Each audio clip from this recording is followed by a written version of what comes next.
গাইবান্ধায় ব্রহ্মপুত্র নদীর তিস্তামুখ ঘাটে পানি বেড়ে বিপদসীমার 24 সেন্টিমিটার উপর দিয়ে প্রবাহিত হচ্ছে।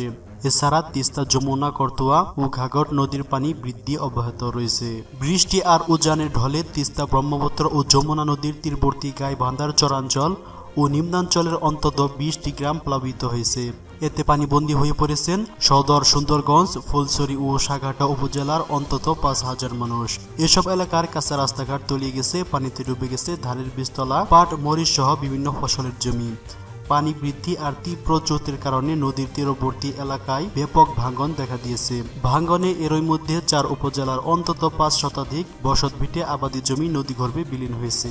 এতে ভাঙনে দিশেহারা হয়ে পড়েছেন নদী তীরবর্তী এলাকার মানুষেরা। তবে জেলা ও উপজেলা প্রশাসনের পক্ষ থেকে এখনো 4 উপজেলায় পানিবন্দী পরিবারের সংখ্যা নির্ধারণ করা হয়নি। সংশ্লিষ্ট উপজেলা নির্বাহী কর্মকর্তা বলেছেন, ব্রহ্মপুত্রের পানি বিপদসীমার উপরে প্রবাহিত হলেও এখনো বন্যার প্রভাব পড়েনি।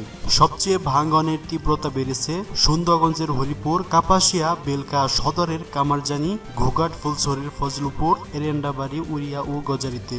হুমকির মুখে রয়েছে শত শত বসতভিটে, শিক্ষা প্রতিষ্ঠান, হাটবাজার, ফসলি জমি সহ গুরুত্বপূর্ণ স্থাপনা। অনেকে তাদের সহায় সম্পদ নিরাপদে আশ্রয় নিয়ে যাচ্ছেন। পানি উন্নয়ন বোর্ডের নির্বাহী প্রকৌশলী মুখলিসুর রহমান জানান, শনিবার সকাল 6টা পর্যন্ত ব্রহ্মপুত্র নদীর তিস্তামুখ ঘাট পয়েন্টে বিপদসীমার 24 সেন্টিমিটার উপর দিয়ে প্রবাহিত হচ্ছে। বন্যার সকল খবর দেখতে আমাদের চ্যানেলে সাবস্ক্রাইব করুন।